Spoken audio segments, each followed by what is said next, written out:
জর্ডানের বিপক্ষে মেসির খেলা না খেলা। আর্জেন্টিনা যা করার প্রথম 2 ম্যাচেই করেছে।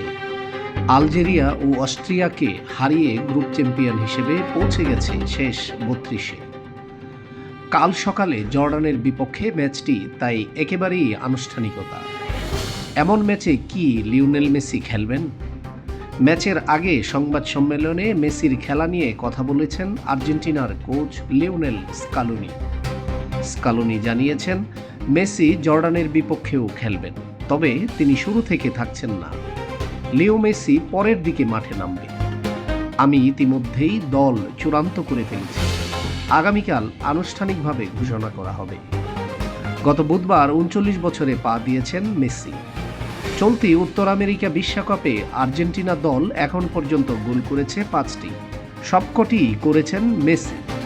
বিশ্বকাপ ইতিহাসে সবচেয়ে গোলদাতাও এখন আর্জেন্টাইন অধিনায়ক। জর্ডানের বিপক্ষে মেসি নামলে তার গোলের সংখ্যা বাড়িয়ে নেওয়ার সুযোগ পাবেন। মেসির বদলি হিসেবে নামা মানে স্বাভাবিকভাবেই জর্ডান ম্যাচে দলে কিছু পরিবর্তন আনতে যাচ্ছেন স্কালোনি। আর্জেন্টিনার সংবাদ মাধ্যম টিওআইসি স্পোর্টস জানিয়েছে, মেসি না খেললে তার জায়গায় খেলবেন তরুণ নিকো পাজ। এছাড়া অন্য কয়েকটি পজিশনেও পরিবর্তন আসতে যাচ্ছে। অস্ট্রিয়া ম্যাচে মাংসপেশির চোটে ভুগছিলেন গঞ্জালো মন্তিয়েল। তিনি পুরোপুরি ফিট হয়ে এবার রাইট ব্যাকে ফিরতে পারেন। লেফট ব্যাকে খেলতে পারেন নিকোলাস তাগলিয়াফিকো। এই ম্যাচে শুরু থেকেই সুযোগ পেতে পারেন লিয়ান্দ্রো পারেদেস। তার সঙ্গী হিসেবে দেখা যেতে পারে এজিকিয়েল পালাসিওস অথবা ভালেন্তিন ভার্কুকে। উইংয়ে দেখা যেতে পারে জুলিয়ানো সিমিওনে ও জিওভানি লো সেলসোকে।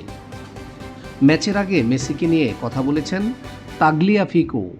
33 বছর বয়সী এই ডিফেন্ডারের দাবি, কাতার বিশ্বকাপের মেসির চেয়েও এই মেসি অনেক ভালো।